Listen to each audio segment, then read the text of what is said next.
Good day! So, for today, we're gonna be talking about the first cartoon appearance of that groovy gang from Riverdale! That is correct! We're gonna be talking about Archie! And therefore, all of Archie's friends too! So, alright, let's go! Yeah. So we start off in the middle of an earthquake. Things are looking pretty horrible and it's... Oh, wait a second. It's not an earthquake. It's just Archie and his friends, Betty, Veronica, Jughead, and Reggie, dancing up a storm in Archie's room. Like the whole house is shaking. Archie's dad, Mr. Andrews, and Jughead's dog, Hot Dog, they can't stand the noise. So they bust into Archie's room to turn this damn noise off. But slick-talking Archie changes the subject and states, "Yo, Pop, me and my friends, we're trying to figure out how to raise some money for some entertainment at the school dance." Doesn't explain why you're dancing like a bunch of maniacs. And also, hey Archie, aren't you and your friends like in this really awesome band? Maybe you guys could be the entertainment, eh? But nay. Mr. Andrews, being all fed up with this crap, suggests that him and his friends go find some money on a deserted island. Maybe then he'll get some peace and quiet. I don't think he meant to be taken literally on that, but nonetheless, Archie and his friends do just that. They borrow one of Veronica's dad's yachts to go to a deserted island to find some money. They're trying to find treasure on Shipwreck Island. What? You're going to do what? Where? What the hell are you kids doing, man? You're bringing a ship to Shipwreck Island? Why don't you just have a bake sale or something, you know, mow someone's lawn to get some extra cash? Like you're getting treasure. How much money do you need for entertainment for the school dance? Who are you trying to get? The Beatles? Anywho, Reggie is getting pretty riled up with, you know, this love triangle of Betty and Veronica fawning over Archie, and him, Reggie, not getting any attention from Veronica. Why is Archie hogging all the girls? So Reggie figures to break this all up. He gets some dried grass and makes a costume of a monster to freak his friends out. And he does a pretty good job too, right? Like, Jughead totally falls out of a palm tree, man, without even twisting an ankle. That's pretty impressive. So now that everyone's freaked out, Reggie's plan is to get out of the costume and to say that he's scared away this beast. He's a hero. But there is a real lady monster on this island who looks exactly like his costume, and she totally has the hots for Reggie. Which, of course, makes Reggie freak out.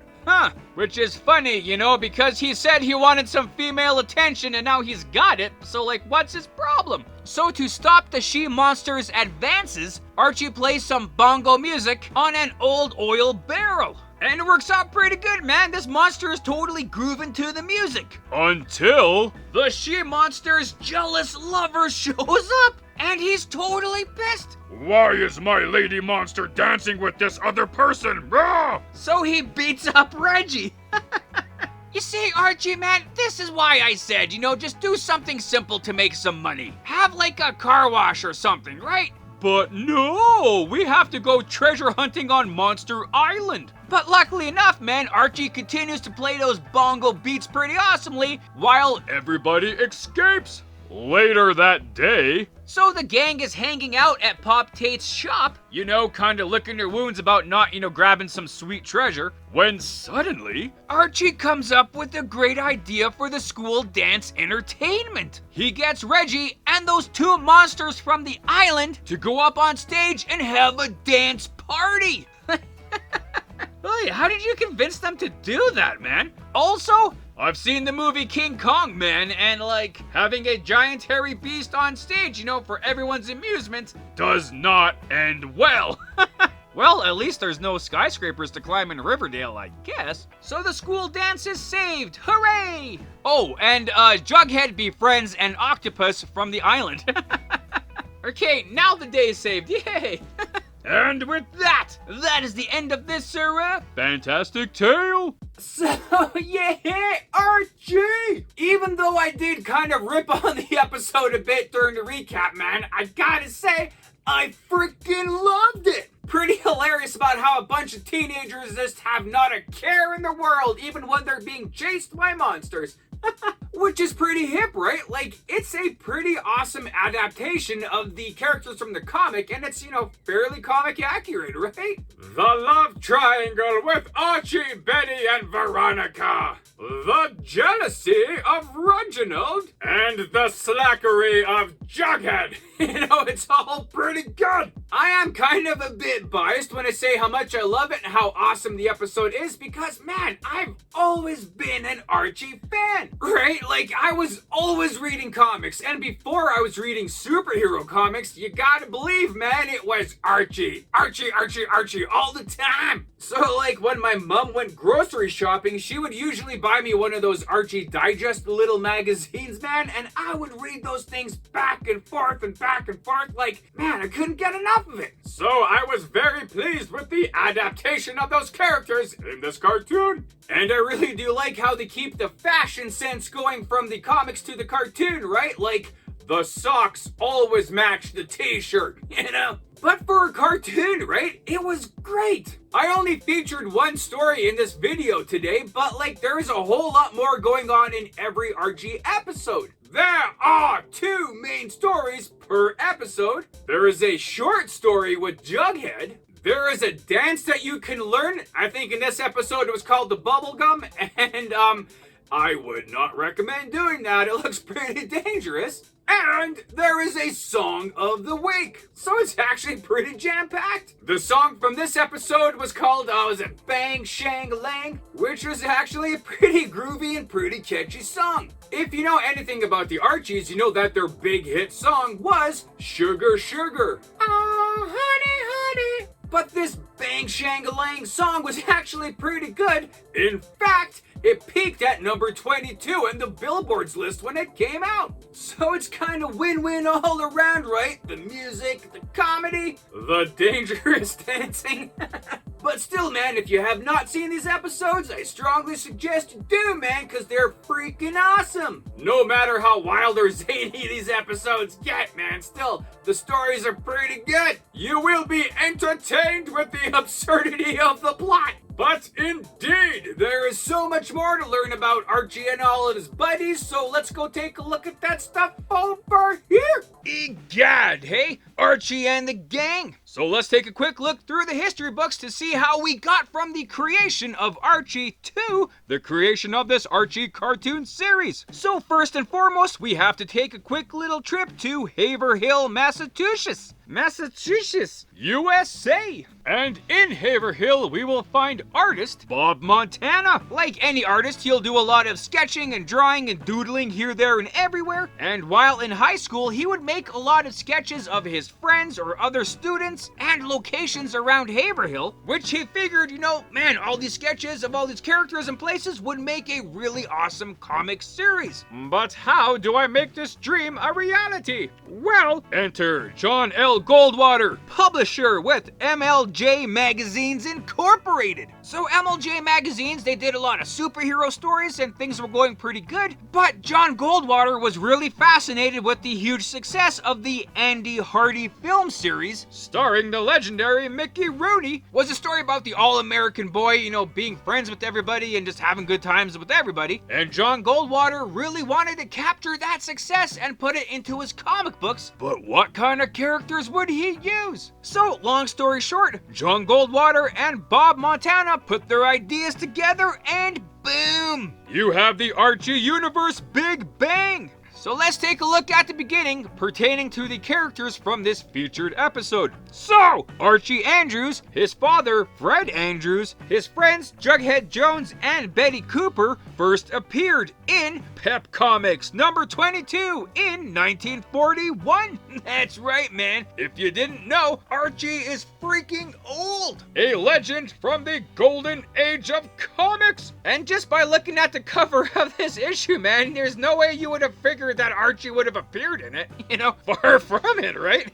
But in the golden age, you know, comics were pretty different. Each comic had multiple stories featuring multiple characters in multiple genres, right? So in one comic issue, you could have a superhero story, a western story, detective, comedy, whatever. So for Pep Comics number 22, the comedy was supplied by Archie. It's actually kind of funny in this comic because Archie did not like his name, Archie. He wanted to go by his nickname, which was Chick. I don't know how, who, what, where, why, how that kind of came to be, man, but calling Archie anything other than Archie just doesn't sound right. And so, like I say, Haverhill turned into Riverdale. So Archie was based on one of Bob Montana's friend's cousins, but named after one of Goldwater's friends, Archibald. I guess that was obvious. Betty Cooper was originally based on a girl Bob Montana dated for a short while named Betty Jankovic, which sounds close enough to Cooper. And Jughead Jones was based on one of Montana's friends, Skinny Linehan. So that first Archie story was so popular and people wanted more. So of course, you need more characters. The next character on the list would be Veronica Lodge. She first appeared in Pep Comics number 26 in 1942. So while Veronica was mostly based on one of Montana's schoolmates, there really was a Lodge family that was very rich and influential. They were a political family in the New England area and were quite well-to-do. So Montana used that Massachusetts kind of homage again for this character. And the name Veronica was inspired by actress Veronica Lake. And not long after that, you have Reggie Mantle. It's kind of a question which issue he actually first appeared in. You could say it was in Jackpot Comics number 5 in 1942, but it was a brief cameo in a couple of panels. He wasn't given a name or any lines, but it looks like him, so it could have been. But in Jackpot Comics number 6, he did get a full-blown introduction with name and everything. So at this point, Archie and his friends were becoming like hugely popular, right? They were so popular that they got their own show in the form of radio. The Adventures of Archie Andrews radio show first debuted in 1943, and it actually ran for 10 years. Not only that, but the company that was making Archie comics, MLJ Magazines Incorporated, like man, Archie was their biggest meal ticket, right? Bigger than any of their superheroes and all that other kind of stuff. So they figured they would change the name of their company from MLJ Magazines to Archie Comic Publications in 1946. They have the comics, they have the radio show, now they need some music, right? As we all know, Archie and his friends created a garage band called the Archies. So the Archies first appeared in Life with Archie number 60 in 1967. And the inspiration for the band, you know, kind of came from, you know, the 60s music scene and more specifically, the Monkees. Because who doesn't love the Monkees, right? I'll tell you who, the manager of the Monkees, Don Kirshner. So the Monkees were originally a fictional band, and Don wanted complete control over every aspect of the Monkees, right? It was his way or the highway. The band didn't like that, so they fired him. But Don still wanted to control some kind of fictional band, and he got his wish with the Archies. The Archies were made up of session performers, so if one of the musicians was getting a little uppity, man, Don can just fire the guy and replace him, you know? Well, except for the lead singer, Ron Dante, who was the singing voice of Archie. But like I was saying before, man, the Archies actually were fairly successful, you know? For some random bubblegum pop band, they did put out 6 studio albums, the first one being The Archies in 1968. And after all that, we get to Hot Dog, the dog. So Hot Dog first appeared in Pep Comics number 224 in 1968, and it was kind of funny because he was originally Archie's dog. He somehow, one way or another, switched ownership to Jughead, which kind of makes more sense because both Hot Dog and Jughead are kind of slackers. And with all that, we finally get to the Archie cartoon show, which was one of, if not the first cartoon series to feature a laugh track. You know, so trailblazing, eh? But yes, indeed, that was kind of quite a bit of information to unpack there, but now you're all caught up. So with this, that, those, and the other things, I guess That's that. Also, if you guys are interested, I created my own superhero show and I have the first episode out already. The Adventures of the Density. So if you guys would like to check it out, I'll have a link above here and a link at the end of the video for you to peruse there. Yeah, right on, and there you go. So thanks for watching the video. I hope you liked it as much as I did making it. Also, feel free to check out the source material that I featured in this video. And if you want to leave a comment on anything you may have liked or things I might have missed in this, feel free to do so. Or anything else, just to say hi. That's cool too. And other than that, have a great day. Thanks.